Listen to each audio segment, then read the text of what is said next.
అపోస్తులైనటువంటి పౌలు గారు సంఘానికి హెచ్చరికగా కొన్ని మన యొద్ద ఉంచి ఉన్నాడు. వాటిని అసలుకి మనకి ఏమి హెచ్చరికలు ఇచ్చాడు అపోస్తులైనటువంటి పౌలు గారు అన్న విషయాన్ని మనము లోతుగా ఆలోచన చేసి ఆయన గురించి, ఆయన హెచ్చరికల గురించి మరింత లోతుగా మనం ఆలోచన చేయగలిగితే, నేను నిన్న రాత్రి దినాన్నే మీకు ప్రతి ఒక్కరికి చెప్పాను. నేను యాకోబు 1వ అధ్యాయము 22వ వచనంలో చెప్పిన రీతిగా వినువారమై ఉండి మనల్ని మనం మోసపుచ్చుకొనకుండా విన్న వాటిని మనము మన హృదయంలో భద్రపరుచుకొని ఇతరులకు కూడా మనం ఎప్పుడైతే చెప్పేవారిగా ఉంటామో, చెప్పాలన్న ఆలోచన కలిగిన మనస్తత్వం కలిగి మనము దేవుని సన్నిధానంలోకి అడుగు పెడతామో, అప్పుడు ఆయన మాటలను మనం ఇతరులకు కూడా చాలా స్పష్టంగా చెప్పేవారిగా ఉంటాం. వినడం అందరూ వింటారు, కానీ దాన్ని పాటించడం చాలా తక్కువ. ఎప్పుడైతే మనము ఇతరులు కూడా చెప్పాలన్న ఆలోచన కలిగి ఉంటామో, నేను చెప్పున్నటువంటి ప్రతి ఒక్క మాట మీకు అర్థమవుతుంది. అలా మీరందరూ దేవునిలో వాడబడాలని, దేవుని సువార్తను కూడా మీరు ఇతరులకు చెప్పేవారిగా మీరందరూ నడుచుకోనాలని ఆ తండ్రి అయినటువంటి దేవుని కోరిక, ఇక్కడ ఉన్నటువంటి మా కోరిక కూడా. ఇంకా మనము టాపిక్లోకి వెళితే, మొదటి తిమోతియులకు 1వ అధ్యాయము, మొదటి తిమోతియులకు అపోస్తులైనటువంటి పౌలు రాసినటువంటి, తిమోతికి రాసినటువంటి పత్రిక 1వ అధ్యాయము 3వ వచనం 4వ వచనం.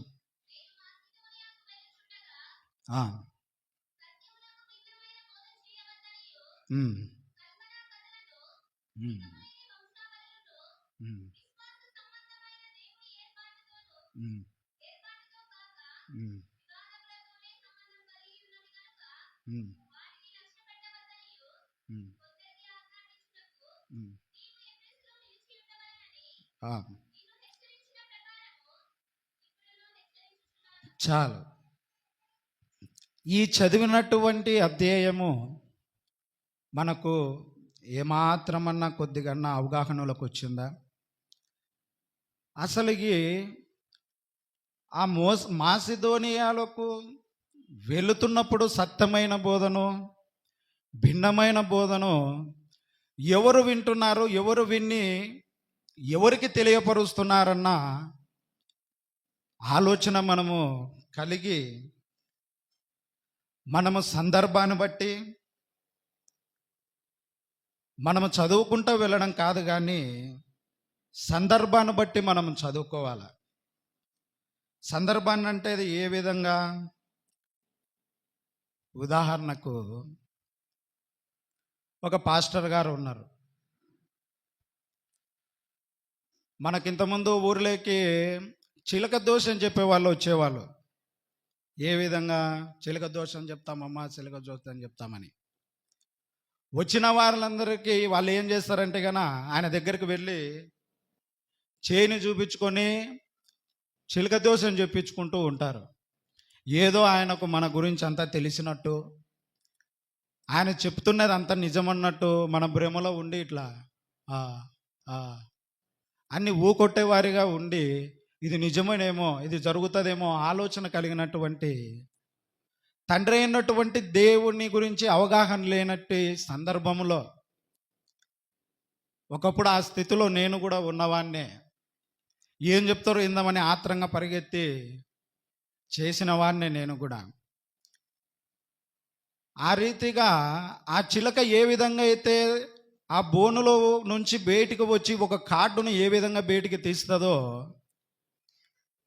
క్రైస్తవ శిలకలన్నీ ఎప్పుడు వస్తాయి? 31st రోజున వస్తాయి. ఎప్పుడు? జనవరి 31వ తారీఖున రాత్రికాల సమయంలో. ఏదది? ఒకే ఒక కార్డు తీసుకుంటాం. ఆ కార్డు ఒక ద్వారా మన జీవితం ఏదో మారుతున్నట్లు, మారిపోయి మనం మారినట్లు, అట్టి భావం కలిగి దేవుని సన్నిధానంలోకి వచ్చి ఏ విధంగా అయితే ఆ కార్డు తీసుకొని మన జీవితాలు మారిపోతాయని అనుకోవడం మన అవివేకము, మన మూర్ఖత్వం. ఎప్పుడైతే నువ్వు కార్డు తీసుకోవద్దని నేను చెప్పట్లేదు, కానీ తీసుకున్నాక దాన్ని అంతటితో మనం ఆపకోకుండా అనుదినము దేవుని వాక్యాన్ని ధ్యానిస్తూ ఆయనను వెంబడించే వారిగా మనం ఎప్పుడైతే ఉంటామో, ఆ కార్డును తీసుకున్న వెంటనే మనకేదో ఆశీర్వాదాలు దీవెనలు వస్తాయి అనుకుంటే అది మన మూర్ఖత్వం, మన అవివేకం అవుతుంది. కానీ ఆ వాక్యం ద్వారా, ఆ ఒక్క మాట ద్వారా మన జీవితాలు మారుతాయి అంటే అది ఒట్టి మాట. తండ్రి అయినటువంటి దేవుని సన్నిధానంలోకి నువ్వు అడుగు పెడుతున్నావంటే దైవజనుని ద్వారా ఈరోజు ఏం మాట్లాడపోతున్నాడు అన్న ఆలోచన కలిగి మనం దేవుని సన్నిధానంలోకి అడుగు పెట్టాలి. నేను అర్లీ మార్నింగ్ కూడా చెప్పా ఈ మాటలు. దీవెనల కోసం, ఆశీర్వాదాల కోసం మనం రాకూడదు దేవుని సన్నిధానానికి. మనమే ఒక దీవెనకరంగా మారాల. ఆ విధంగా మారాలంటే వాక్యం మనలో ఫలించి అభివృద్ధి పొంది ఇతరులకు ఎప్పుడైతే మనం చెప్పేవారిగాను ఉంటామో, ఎప్పుడైతే మాట్లాడేవారిగా మనం ఉంటామో మనకు అర్థమవుతుంది. ఆ రీతిలో మనకు అపోస్తలులైనటువంటి పౌలు గారు ఈ మొదటి అధ్యాయం మనకు అర్థం కావాలంటే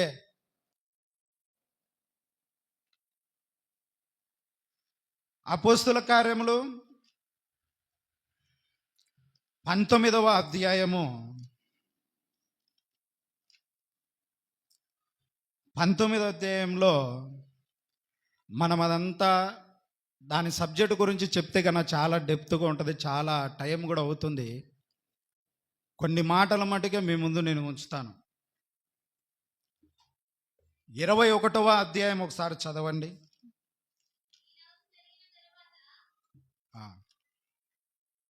చదవండి.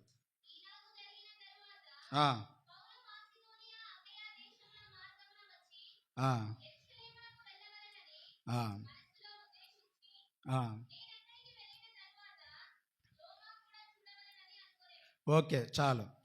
ఇప్పుడు ఈ అపోస్తలులైన పౌలు గారు ఎందుకు మాసిదోనియా మీదుగా యెరూషలేముకు వెళ్ళాలని అనుకుంటున్నాడంటే గనా, అక్కడ అహబ్బు అన్నటువంటి ప్రవక్త, ఆ ప్రవక్త ద్వారా తెలిసిన విషయం ఏంటంటే ఆ దేశాల మీద కరువు రాబోతుందన్న విషయాన్ని గ్రహించి అహబ్బు అన్నటువంటి ప్రవక్త అపోస్తలులైన పౌలు గారికి చెప్పడం జరిగింది. ఆ యెరూషలేముకు వెళ్ళవలసినటువంటి అపోస్తలులైన పౌలు గారు ఆ మార్గం అంతట్లో కొన్ని ఊర్లు ఆయనకు టచ్ అవుతా వస్తాయి. వాటిలో ఒకటి ఈ మాసిదోనియా అన్నటువంటి ఊరు. ఆ ఊరిలో ఉన్నటువంటి ఎఫెస్సి అనబడినటువంటి సంఘానికి ఆయన వెళ్ళాల. అక్కడ ఎవరు ఆయనను ఆహ్వానించినారంటే లూదియా అనబడినటువంటి ఒక స్త్రీ ఆయనను ఆహ్వానించుంటుంది. ఎప్పటి నుంచో ఆమె ప్రార్థన చేస్తూ మొరపెడుతూ ఉన్నటువంటి సందర్భాన్ని మనము ఆ బైబిల్ అపోస్తల కార్యంలో మనం చూస్తాం. ఆయన ఎప్పుడైతే ఆ ఊరిలోకి వచ్చాడో, ఆ ఊరిలో ఉన్నటువంటి అనేక మంది ఒక మతపరమైనటువంటిది ఆ ఎఫెస్సిలో జరుగుతూ ఉండడము అపోస్తలు గారు గమనించారు. అక్కడ ఒక పెద్ద టెంపుల్ ఉంది. ప్రపంచంలో 7 వింతలలో అదొక వింతగా చూసేవారు. ఏంటా టెంపులు? డయానా, ఇంగ్లీష్లో డయానా అని పిలువబడుతుంది, తెలుగులో అర్తిమిదేవి అని. ఆ దేవిని ఆరాధించేవారు ప్రతి ఒక్కరు. అక్కడ ఉన్నటువంటి ఆ ఊరిలో ఉన్నటువంటి అనేక మంది. పిల్లలు లేని వారికి పిల్లలు పుడతారని, ఉద్యోగం లేని వారికి ఉద్యోగం వస్తుందని, ఎవరన్నా అనారోగ్యంతో బాధపడుతున్న వారికి స్వస్థతలు కలుగుతాయి అన్నటువంటి మూఢనమ్మకాలకు పెట్టిన పేరు. దానినంతటిని వ్యవహరించేవాడు ఒక అతను ఉన్నాడు, దిమిత్రి అని. వాటికన్నిటికీ పెద్దగా ఉన్నటువంటి అతను అక్కడ ఉన్నటువంటి ఆ మూఢనమ్మకాలకు పెట్టినటువంటి పేరుగా ఉన్నటువంటి ఆ అర్తిమిదేవి గుడిని ప్రతి ఒక్కరూ వేళ్ల సంఖ్యలో వెళ్ళేవారు, ఆరాధించేవారు. స్తుతించడము, గణపరచడము ఎన్నో జరిగాయి అక్కడ. దయ్యాలను పిలవడం, నగ్న నృత్యాలు చేయడం, ఆహ్వానించడం, నిమ్మపండును మధ్యలో పెట్టి వాడిని పిలవడం, ఇలాంటివంటే సాతానుగాడికి ఎంతో ఇష్టం.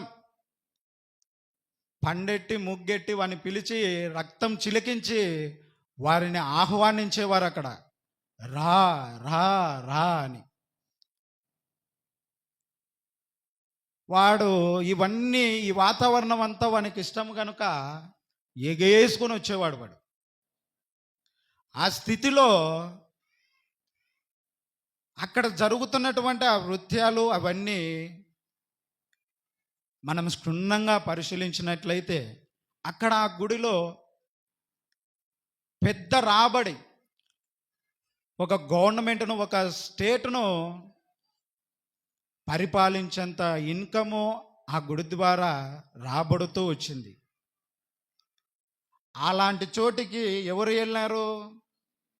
పరిశుద్ధాత్మ తీవ్రత కలిగినటువంటి వాడు అపోస్తులైన పౌలు గారు ఆ ప్రాంతానికి వెళ్ళినాడు. ఆ లూదియా అనబడినటువంటి ఆమె ఎప్పటి నుంచో పిలుస్తూ ఆయనను ఆహ్వానిస్తూ ఉన్నప్పటికీ కూడా ఎన్నో సందర్భాల్లో ఆయన వెళ్ళలేని పరిస్థితి. ఆ సమయం వచ్చింది కనుక ఆ ఊరు నుంచి ఆయన వెళ్ళి ఆ ఎఫెసీ సంఘానికి, ఆ మాసిదోనియా మీదుగా వెళుతూ, అది ఖచ్చితంగా ఇప్పుడు ఏ విధంగా అయితే జమ్మలమడుగు, మన ప్రొద్దుటూరు నుంచి జమ్మలమడుగు వెళ్ళాలంటే మన చోటపల్లి ఏ విధంగా అయితే తగులుతుందో అలాగుననే మాసిదోనియా ఖచ్చితంగా టచ్ అయి వెళ్ళాలి ఆయన. కనుక ఆమె ఎప్పటి నుంచో ఆయనను పిలుస్తుంది కనుక ఆ ఊరిలోకి వెళ్ళడం జరిగింది ఈ అపోస్తులైన పౌలు. దేవుని యందు భయభక్తు కలిగినటువంటి వాడు, తీవ్రత కలిగినటువంటి వాడు. అపోస్తుల కాలంలో మనం ఏ విధంగా రక్షించబడ్డాడో మనం అపోస్తులైన కార్యంలో మనం చూసినట్లయితే, దేవుడు ఆయనకు వెలుగు రూపంలో వచ్చి ప్రత్యక్షమైన మాట అన్న సందర్భాన్ని మనం చూస్తాం. ఆయన ఎలాంటి వాడు? హింసకుడు, దూషకుడు, హానికరుడైన, హింసకుడు, దూషకుడు, హానికరుడైన సౌలును విరచితివి, పౌలుగా మార్చితివి. హింసకుడు, దూషకుడు, హానికరుడైన సౌలును విరచితివి,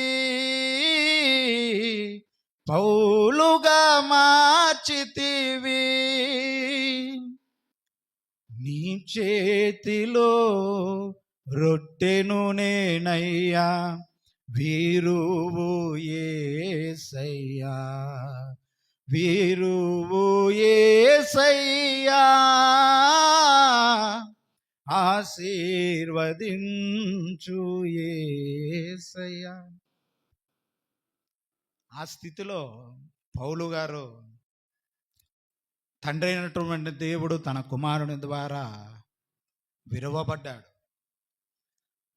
సౌలుగా ఉన్నటువంటి ఆయన పౌలుగా మారాడు.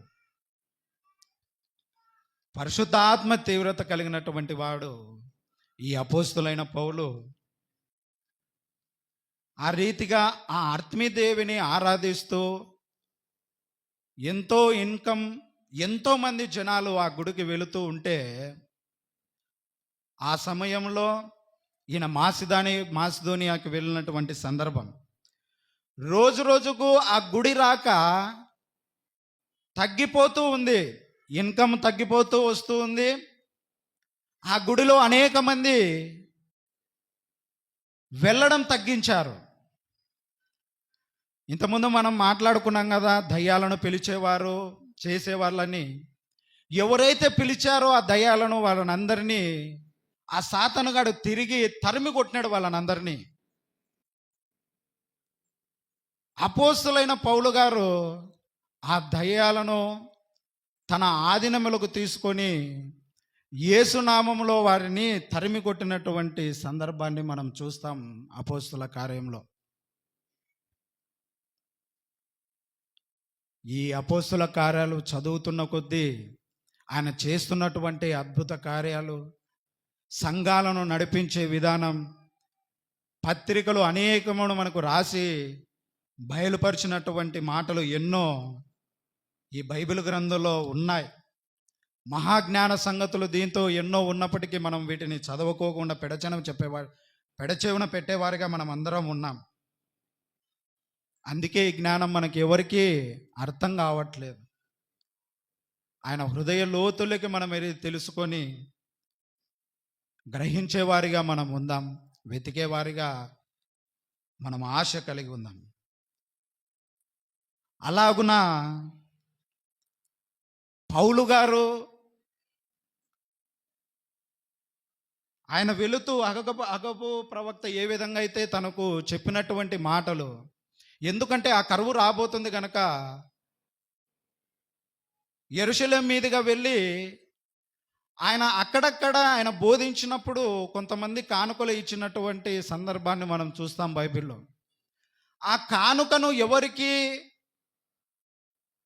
లేని వారికి ఇవ్వడానికి, ఎప్పుడైతే ఆ కరువు వస్తుందో ఆ కరువులో ఉన్నటువంటి వారిని ఆదుకోవడానికి ఆయన ఇశ్రాయేలు మీదుగా వెళ్ళడం జరుగుతుంది. మాసిదోనియా మీదుగా వెళ్ళి ఇశ్రాయేలుకు చేయవలసినటువంటి సహాయం ఆయన చేయాలి. ఆ స్థితిలో ఆయన వెళుతూ ఆ మాసిదోనియాలో కొద్ది రోజులు ఉండి అక్కడ ఉన్నటువంటి పరిస్థితులన్నీ చూసి ఆ అర్తిమిదేవి గుడిని ఎవరైతే ఆరాధిస్తూ ఘనపరుస్తూ అనేక మంది జనాలు ఎవరైతే వెళుతున్నారో, ఎప్పుడైతే అపోస్తుల పౌలు గారు అక్కడ ఆయన వాక్యాన్ని ప్రకటించడం స్టార్ట్ చేశాడో, అక్కడ రాను రాను రెవెన్యూ తగ్గుతూ వస్తుంది, రాబడి తగ్గుతూ వస్తుంది. అక్కడ మీరు ఎక్కడైనా చూడండి, ఆ గుడి బయట దానికి సంబంధించినటువంటి చిహ్నాలు అమ్ముతూ ఉంటారు. మనకు చేతులకి దారాల మాదిరి ఆ గుడికి సంబంధించినటువంటిది ఏదన్నా ఒక వెండి గుడి లాంటిది కూడా ఆ అర్తిమి దేవి దగ్గర చేసి వాళ్ళు కొనుక్కొని పెట్టుకునేవారంట. అలాంటి రాబడి మొత్తము దాదాపుగా ఎన్ని వేల మంది, 25,000 మంది, ఎక్కువనే, తక్కువ కానే కాదు. అంతమంది ఉన్నటువంటి ఆ ప్రదేశంలో కొన్ని వేల మంది ఒక్కసారిగా గుడికి ఇన్కమ్ తగ్గిపోతుంది. అసలు ఎందుకు ఇది ఇన్కమ్ ఈ విధంగా తగ్గిపోతూ వస్తుంది, ఏమైందని వాళ్ళు తెలుసుకుంటే, ఆ దెమిత్రి అనబడినటువంటి వాటినన్నిటినీ నడిపించినటువంటి పెద్ద ఆ దెమిత్రి అతను పిలిచి ఏమైంది పరిస్థితి అని అడిగితే గన, ఎవడో అపోస్తులంట పౌలు అంట, అతగాడు వచ్చి ఇక్కడ క్రీస్తు మన కొరకు ప్రాణాలు పెట్టాడంట, పరిశుద్ధాత్మ తీవ్రత కలిగినటువంటి వాడంట, ఆయన వాక్యం విన్నటువంటి అనేక మంది మారుతూ ఆయన సంఘానికి వెళుతున్నారంట. ఆ సంఘానికి ఎఫెసీ సంఘం అని పెట్టుకున్నారంట. ఇలా ఎంతో తీవ్రత కలిగినటువంటి వాడంట అతను అని చెప్పి ఆ దెమెత్రి దగ్గరికి వర్తమానాన్ని తీసుకొని వచ్చి చెప్పడం జరిగింది.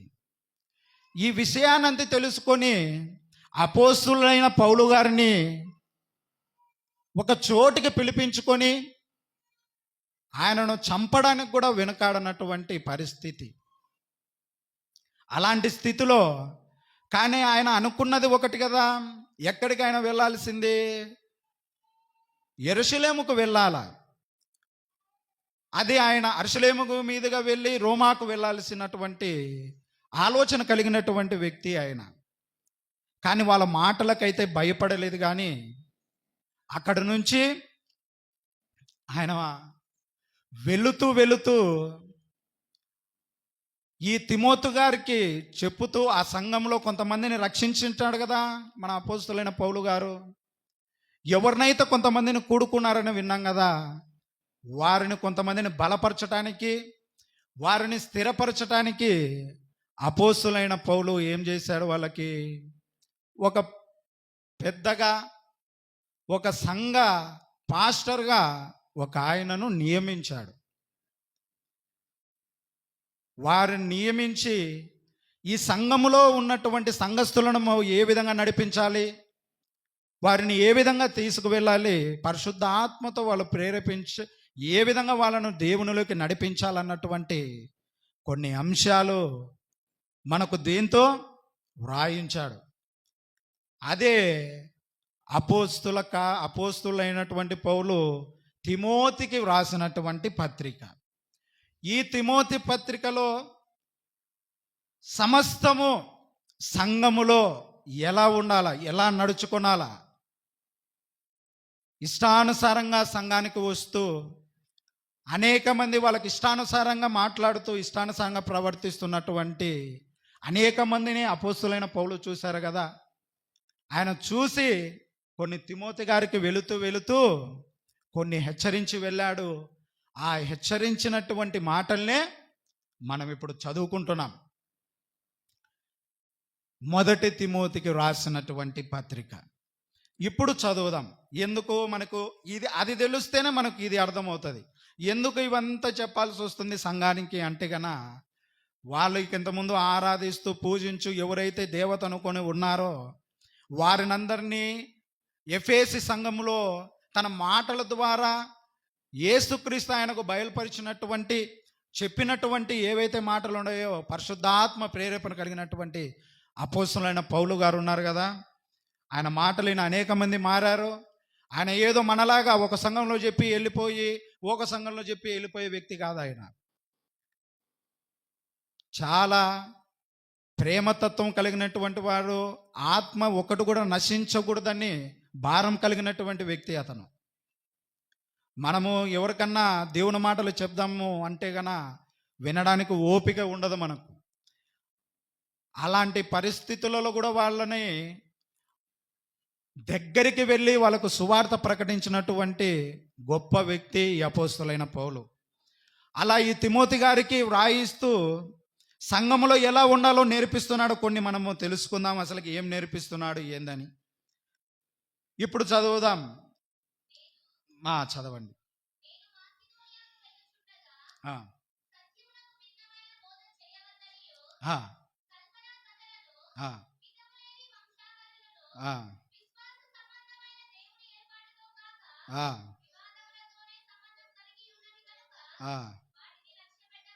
చాలు. ఇప్పుడు ఏం చెప్తున్నాడు ఆయన? భిన్నమైన బోధలు. అనేక సంఘాలలో మనకు బోధలు ఏ విధంగా చేస్తుంటారు? వాళ్ళకు తోచినది చెప్పుతూ సత్యమైన బోధన చేయకోకుండా భిన్నమైన బోధన చేస్తూ ఉంటారు. అసత్యపు బోధన చేస్తూ ఉంటారు. ఏ విధంగా? కొంతమంది చెప్తూ ఉంటారు, నాకైతే అవి చూసి నవ్వు తప్పంగా ఏమి రావు. కొంతమంది దైవజనులు మాట్లాడుతూ ఉంటారు, అట్టిపండు తింటే గన గర్భం వస్తుందని చెప్పినటువంటి పాస్టర్లు ఉన్నారు. దేవుని సన్నిధానంలోకి వస్తే ఆశీర్వాదాలు వస్తాయి, దీవెనలు వస్తాయి అని చెప్పినటువంటి పాస్టర్లు అనేక మంది. ఇంకా ఒకరైతే సాక్ష్యాన్ని ఏ విధంగా చెప్తారంటే, ఒక క్రైస్తవురాలను నేను చూసా. వాళ్ళను విమర్శించాలని కాదు, కానీ నేను చెప్పేది, వాళ్ళు సత్యాన్ని చెప్పకుండా వీటినన్నిటిని ఎందుకు బోధిస్తున్నారు దేవుని సన్నిధానంలో ఒక బాధ. నేను కూడా ఇవి నేను సొంతంగా నేర్చుకునేటివి కాదు, దైవజనుల ద్వారా, కొంతమంది బోధకుల ద్వారా కూడా నేను నేర్చుకున్నటువంటి మాటలే ఇప్పుడు నేను మీతో చెప్తున్న మాటలన్నీ. ఇప్పుడు అన్నగారు చెప్తూ ఉంటారు, చిన్నేశం అన్నగారు ఎన్నో ఏళ్ల నుంచి చెప్తూ ఉన్నారు. అన్నగారు కూడా విని మర్చిపోయేవారుగానే ఉన్నాం, కానీ ఒక్కరన్నా మనము ఆ వాక్యాన్ని విని తెలుసుకొని చెప్పేవారిగా ఒక్కరన్నా ఉన్నామా? మనము ఒకసారి మనల్ని అర్థం చేసుకోండి. మన మనుషులను మనం పరీక్షించుకుందాం. సత్యమైన బోధ చెప్తున్నారా, వాటికి భిన్నమైన బోధ చెప్తున్నారా అని మనం గ్రహించేవారిగా ఉందాం. మనకు ఏ విధంగా అయితే తన తండ్రి ఏ విధంగా అయితే తన కుమారుని భూమి మీదకి పంపించాడో, మన కొరకు ఏ విధంగా అయితే తన ఆఖరికి రక్తబొట్టుకు వరకు మన కొరకు కార్చాడో, ఆ తండ్రే, ఆ కుమారుడే కదా మనకు నేర్పించినాడు, ఈ విధంగా బ్రతకండి నా తండ్రి పట్ల అని. డైరెక్ట్గా తెలుసుకున్నామా మనము ఆయన గురించి? అలాగ మనము ఒకరి ద్వారా మనము తెలుసుకొని చెప్పడం తప్ప, తెలుసుకొని నేర్చుకోవడము, ఇక్కడికి వచ్చి బోధించడం తప్ప? ఆలోచన చేద్దాం. సత్యమైన బోధనే మనం బోధించాల, భిన్నమైన బోధన మనం బోధించొద్దు. ఉన్నటువంటి అనేక మంది బోధకులు ఎంతోమంది ఉన్నారు.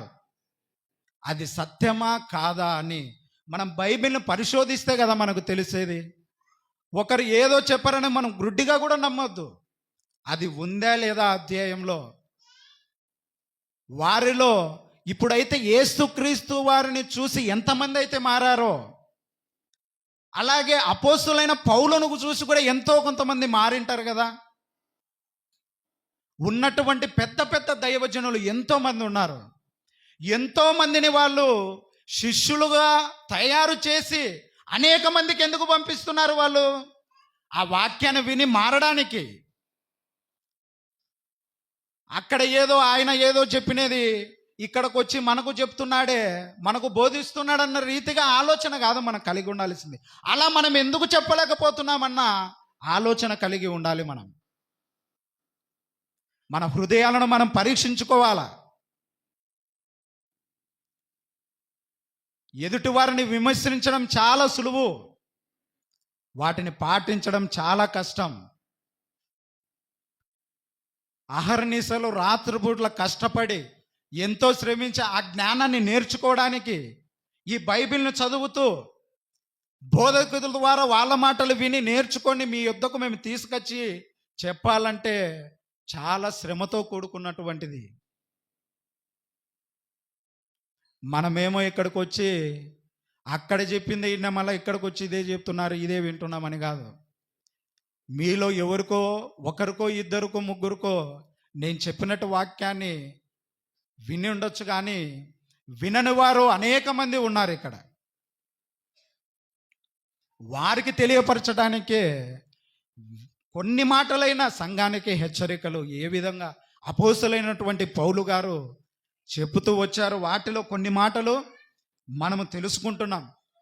భిన్నమైన బోధలు, అబద్ధపు మాటలు, దైవజనుల ద్వారా మోసపూరితమైన మాటలు ఎన్నో మనము కళ్ళారా చూస్తున్నాం, చెవులారా వింటున్నాం. సత్యమైన బోధన ఎవరికి చెవున పడదండి, నిజం చెప్తున్నా నేను. సత్యాన్ని ఎప్పుడైతే మాట్లాడతామో ఇప్పుడు తండ్రి అయినటువంటి దేవుడు తన కుమారుడు వచ్చి మనకేం నేర్పించాడు? సత్యాన్నే నేర్పించినాడు. ఆయనను మనం బ్రతకనిచ్చామా? ఉమ్మి వేశాం, కాలుతో తన్నాం, అవమానించాం. కొన్ని బైబిల్లో కొన్ని రాయించలేదు, కానీ ఆయన పన్నటువంటి వేదన 12 మంది, దాదాపుగా 5,000 మంది విన్నారు ఆయన ప్రసంగాన్ని. 5,000 మంది విని వారిలో ఎంతమంది మారినారు? ఎంతమంది ఆయనకు శిష్యులుగా ఉన్నారు? 12 మంది. ఆ 12 మంది అన్న ఆయన కరెక్ట్గా ఉన్నారా? ఆలోచన చేయండి ప్రియమైన దేవుని పిల్లలైన మీరందరూ. మనమేదో వచ్చి కాలయాపన కోసం కాదు కదా మనము దేవుని సన్నిధానంలోకి వచ్చి. ఆయన మన కొరకు ఏం చేశాడు? ఆయన మనకు ఈ భూమి మీదకు వచ్చి మన కొరకు ఆయన చేసినటువంటి పనులు ఏంటి? ఉన్నటువంటి స్నేహితులు 5,000 మందికి ఆయన బోధిస్తే కన్నా 12 మంది మారడం ఏంది? ఆ 12 మందిలో మళ్ళీ 12 మంది మోసం చేయడం. ఆయన హక్కున ఎవరన్నా ఉన్నారా చివరి వరకు? ఒకసారి ఆలోచన చేయండి. దగ్గరగా ఉన్నటువంటి పేతురు గారు ఆయన ముందే చెప్పాడు ఏమని? 3 సార్లు అబద్ధాలు ఆడుతావు పేతురు నువ్వు అన్నాడు. ఆయన ఏమన్నాడు? ఏంది నాయన అట్లా అంటావు నువ్వు? నీ కోసం నా చేయి కోసుకోమన్నా కోసుకుంటా, తల నరుక్కోమన్నా నరుక్కుంటా. అంత గొప్ప మాటలు మాట్లాడినటువంటి వ్యక్తి పేతురు గారు. ఇప్పుడు మనం కూడా అలానే మాట్లాడుతున్నాం. దేవుని సన్నిధానంకి వచ్చి దేవుని కోసం నేను బ్రతుకుతాను, అది చేస్తాను, ఇది చేస్తాను. తొందరపాటు,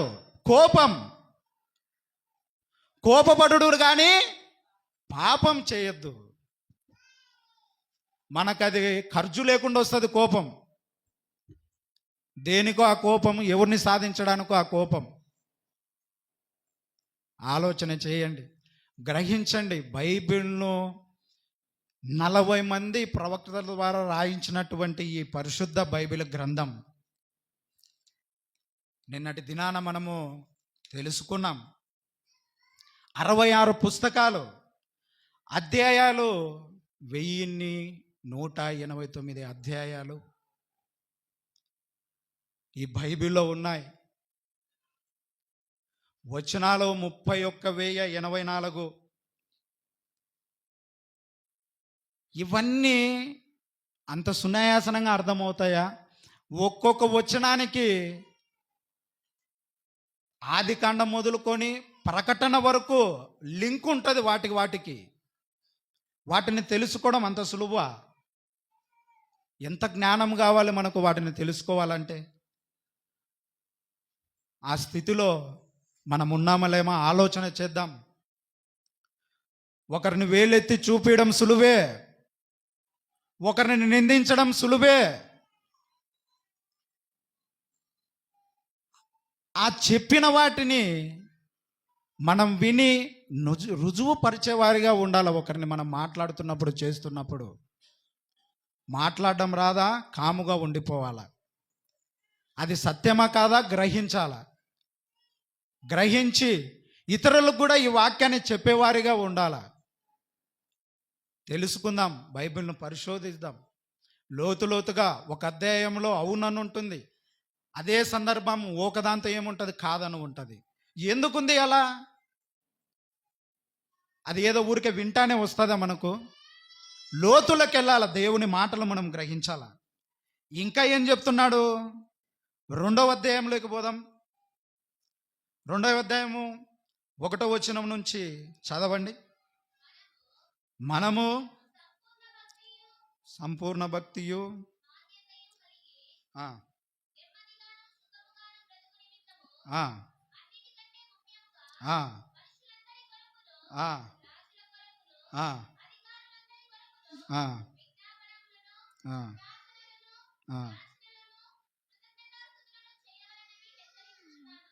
చాలు.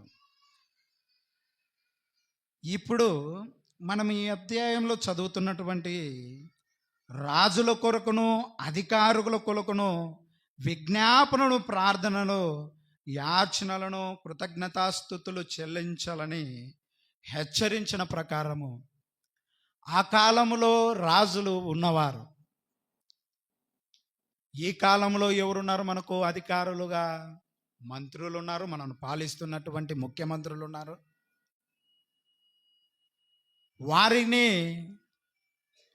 వారిని ఏం చేయకూడదంట? మన సంఘములోకి పాస్టర్ గారు బోధిస్తున్నప్పుడు ఇది నేను విన్నా. వేరే అన్నగారు చెప్తున్నప్పుడు నేను దీని గురించి విని మేము మీ యొద్దకు తీసుకురావడం జరిగింది. ప్రార్థనలతోనూ కృతజ్ఞతలను చేయవలని హెచ్చరించుచు, ఇది మంచిదనియు మన రక్షకుడు దేవుని దృష్టికి అనుకూలమునై ఉన్నది. మనము మనుషులందరూ రక్షణ పొంది సత్యమును గూర్చి అనుభవ జ్ఞానము గలవారై ఉండవలనని ఇచ్చగములు చేయుచున్నాడు.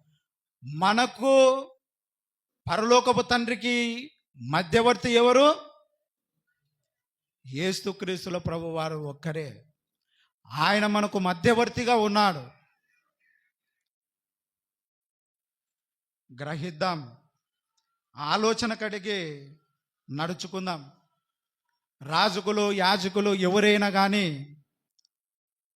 సంఘములో వారిని ఆహ్వానిస్తున్నప్పుడు కానీ రాజకీయానికి సంబంధించినటువంటి మాటలు సంఘములో మనం మాట్లాడకూడదు. యాజకీయం పోయి సంఘంలో ఏమొస్తుందంట? రాజకీయాలు వస్తాయి. వాళ్ళ అధికారుల గురించి మనం మాట్లాడాల్సిన అవసరం లేదు. దేవుని సంఘంలో మనం ఏం బోధించాలా? సత్యాన్నే బోధించాలా.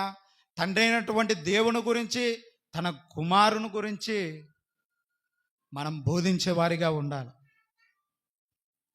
ఇంకా ఒకసారి 3వ అధ్యాయంలోకి మళ్ళీ అక్కడికి మనం వెళితే అక్కడ ఏం చెప్తున్నాడు? 3వ అధ్యాయం, క్షమించండి, 2వ అధ్యాయము, అదే 2వ అధ్యాయము స్త్రీల గురించి కూడా ఆయన చెప్తున్నాడు. స్త్రీలు ఏ విధంగా ఉండాలంట? 10వ వచనం నుండి చదవండి.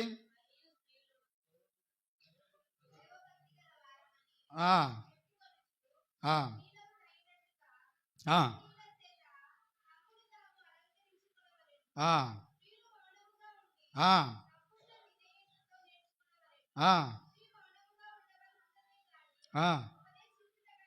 ఆ చాలు. స్త్రీ గురించి ఎంత చక్కగా మాట్లాడుతున్నాడు. స్త్రీలు సంఘంలో ఏ విధంగా నడుచుకోనాలో, ఏ విధంగా ఉండాలో అపోస్తులైనటువంటి పౌలు గారు తిమోతి గారికి చెప్తున్నారు. తిమోతి, జాగ్రత్త. స్త్రీలు అనుకోగా ఉండులాగున వారు తగినటువంటి సత్క్రియల్లో వాళ్ళు ఏ విధంగా నడుచుకోనాలి, దేవునికి ఏ విధంగా లోబడాలి, పురుషులతో ఏ విధంగా నడుచుకోనాలన్నది ఈ అధ్యాయంలో మనకు బయలుపరుస్తూ వస్తున్నటువంటి సందర్భం. అనుకువ కలిగి ఉండాల. స్త్రీలు ఏంటంటే కన వారు తొందరగా మోసపోయేటటువంటి మనస్తత్వం కలిగినటువంటి వారు. అబద్ధాన్ని ఏం చేస్తారంటే వాళ్ళు చాలా తొందరగా నమ్మేస్తారు. అలాంటి స్థితిలో ఉన్నారు కనుకనే ఏదైనా సరే వాళ్ళు ఏది చెప్పినాను తక్కువ నమ్మేసి మోసపోయే వారిగా ఉంటారు. లోతుగా గ్రహించి తెలుసుకున్నటంతటి జ్ఞానాన్ని వాళ్ళకు లేదు అన్న రీతిగా మనకు అపోస్తలుడైన పౌలు మాట్లాడుతూ కింద అదే 14వ వచనంలో చెప్తాడు. ఆదాము గారు, అవ్వగారు ఉన్నప్పుడు మొట్టమొదటిగా మోసపోయింది ఎవరంట? స్త్రీనే మోసపోయింది. ఆ మోసపు మాటలు విన్నది ఎవరు? అవ్వనే. విని మోసపోయింది. ఆదాము గారు ముందు పుట్టినప్పటికీ ఆదాము గారు మోసపోలేదు, కానీ స్త్రీనే మోసపడబడింది. అందుకు స్త్రీలు తగినటువంటి జాగ్రత్త కలిగి ఉండాలా. సంఘములో అనుకువ కలిగి ఉండాలా. నోరు పెద్దగా తెరిచి మాట్లాడేవారిగా ఉండకూడదు. సంఘములో స్త్రీను హెచ్చరించు తిమోతి. ఆ స్థితిలో వాళ్ళు నడుచుకునేలాగున ఆ విధంగా మాట్లాడు తిమోతిని అపోస్తులైన పౌలు గారు తిమోతి గారికి చెప్తున్నటువంటి సందర్భం. ఈ కడువరి దినాలలో ఎంతో అనేక మంది ఆయన రాకడ దగ్గర పడుతున్నటువంటి కొద్దీ ఎంతోమంది మన దగ్గరికి అబద్ధ ప్రవక్తలు, మోసపరుచువారు, వేషధారం ధరించుకొని వచ్చేవారు అనేక మంది ఉన్నారని మనకు 4వ అధ్యాయంలో ఒకటో వచనం అది కూడా ఒకసారి చదువుకుందాం. ఉమ్.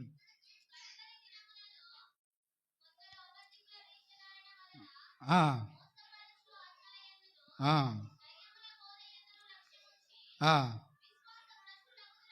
ఆ, ఆ, చాలు. ఇది మొత్తం చదువుకుంటూ వస్తే గన మనకు ప్రవక్తలు ఏ విధంగా ఉండాలా, వారు ఏ విధంగా నడుచుకోనాలా, వేషధారులు ఏ విధంగా ఉంటారు, సత్యాన్ని చెప్పేవారు ఏ విధంగా ఉంటారో మనకు ఈ వచనాల ద్వారా మనకు చాలా స్పష్టంగా మనకు అర్థమవుతుంది. ఆ వచనాలు కనుక మనం చదివితే గన అట్టి రీతిలో మనము ఈ అపోస్తులైన పౌలు సంఘానికి, ఎఫెసు సంఘానికి రాస్తూ అనేకమైన మాటలు, జ్ఞాన సంగతులు ఈ తిమోతికి రాసినటువంటి పత్రికలో ఉంటుంది. ఇంకా చాలా లోతుగా వెళితే కనుక చాలా మర్మం దాగి ఉన్నటువంటి అనేకమైనవి ఉన్నాయి, కానీ నాకు సమయం లేదు చెప్పడానికి. ఇచ్చినటువంటి ఈ కొద్ది సమయంలోనే నేను ముగించాలని ఆశపడుతున్నాను. అట్లు రీతిగానే ఇంకొకటి నేను ముఖ్యంగా మీకు తెలియపరుచుకున్న సంగతి ఏంటంటే గన,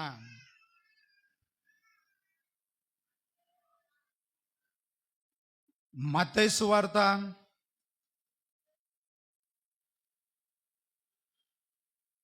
12వ అధ్యాయము 47, 48, 49, 50 చదవండి. ఆ, ఆ, ఆ, ఆ, ఆ, ఆ, ఆ, ఆ, ఆ, ఆ,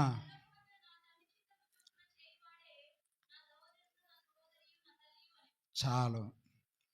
ఇంత క్లియర్గా మనకు ఇక్కడ చెప్పుతుంటే ఈ మాటను నేను చెప్పాలనుకున్నాను. బాధపడినా కానీ నేను సత్యాన్ని చెప్పాలనుకున్నాను కాబట్టి ఈ మాటను మీ యొద్దకు తీసుకొని వచ్చాను. తన తల్లితోనే, తన సొంత తల్లితోనే ఆయన ఏం చెప్తున్నాడు? ఆయన చిత్తాన్ని ఎవరైతే నెరవేరుస్తారో, నా తల్లి ఎవరు, నా సహోదరుడు ఎవరు, ఆయన చిత్తాన్ని నెరవేర్చేవారే నా తల్లి, నా సహోదరుడని అంత స్పష్టంగా మనతో మాట్లాడుతుంటే, కొంతమంది మన రక్త సంబంధికులైతేనేమి, మన బంధువులైతేనేమి, ఎక్కడికో వెళ్ళి ప్రాంతాలకి ఆ పేరు చెప్పడానికి కూడా నా మనసు అంగీకరించడం లేదు, కానీ అక్కడికి వెళ్ళి గుండు కొట్టించుకొని మోకాళ్ళ మీద నడుస్తూ ఆయనను అవమానపరిచేవారుగా ఉన్నామండి. ఈ ఒక్క విషయం నన్ను రోజు కలిచి వేస్తుంది. ఎక్కడికో వెళ్ళి ఇంకా అన్యులకు మనకు ఏం తేడా ఉంది ఆలోచన చేద్దాం. ఈ అర్తిమిదేవిని ఆరాధించినట్లే ఉంది అది కూడా. ఆయనను మోసపరుస్తున్నట్లుగా ఉన్నాం మనం అందరం. ప్రేమించేవారిగా లేం, ఆయన హృదయం ఏందో ఎరిగేవారిగా లేం. ఏదో జరుగుతుంది, ఏదో ఇస్తున్నారు, ఎక్కడికో పోతే ఆశీర్వాదాలు వస్తాయి, ఆయనను ఏదో పూజిస్తే మనకు అది వస్తుంది, ఇది వస్తుంది అనే ఆశ కలిగి ఉన్నారు, కానీ అక్కడికి వెళ్ళి ఆయనను అవమానపరిచేవారిగా ఉన్నాం. బాధపడుతున్నాడు మనల్ని కన్నందుకు మన కన్న తండ్రి అలాంటి చోటులకు వెళ్ళి. ఆయన ఉన్నత ఆశయాలను మనం ఎరగలేకపోతున్నాం. నేను అనేక మంది వారికి, నాకు సంబంధించిన వారికి అందరికీ నేను చెబుతూ వస్తున్నాను. ఇంకా ఎవరన్నా నాకు తెలియని వారు ఎవరన్నా ఉన్నారేమో నేను ఇక్కడ చెప్పాలనే ఆశ కలిగి ఈ మాటను కూడా మీ దృష్టికి నేను తీసుకురావడం జరిగింది. ఆ స్థితిలో మనం ఉండకోకుండా నిజమైన దేవుడు, సొంత రక్షకుడు, లోక రక్షకుడు, నిత్యుడగు తండ్రి, సమాధానకర్త అన్నటువంటి వేణోళ్ళ పేర్లు, ఎన్నో పేర్లు ఉన్నాయి. అన్ని పేర్లతో పిలువబడుచున్నటువంటి ఆ పరలోకపు తండ్రిని మనం ఏం చేస్తున్నాం? ఆయన మాటలు మనం వినడంలా, ఆయన మాటను ఈ చెవులని నీ చెవులో వదిలేసేవారిగా ఉన్నాం. మనం విగ్రహారాధనతో సమానమే మనం అలాంటి చోటుకు వెళ్ళి మనము చేస్తున్నామంటే. అవమానపరుస్తున్నాం మనం ఆయనని. ఆ స్థితిలో మనం ఎవరము ఉండకోకుండా ఆయన ఉన్నత ఆశయాలను మనం నెరవేర్చేవారిగా, ఆయనను వెంబడించేవారిగా మనం అందరం ఉండాలని ఆ తండ్రి కోరిక, మా అందరి కోరిక కూడా అదే. విన్నటువంటి వాక్యాన్ని మీ హృదయాల్లో పదిలపరుచుకునండి. ఇంకా ముందుకు వెళితే ఇంకా చాలా మాటలు ఉన్నాయి. మనకు సమయం లేదు గనక సద్వినియోగం చేసుకొని ఇచ్చినటువంటి ఈ సమయాన్ని నేను ముగించుకొని, దేవుడు ఈ నా కొద్ది మాటలు దీవించి ఆశీర్వదించును గాక.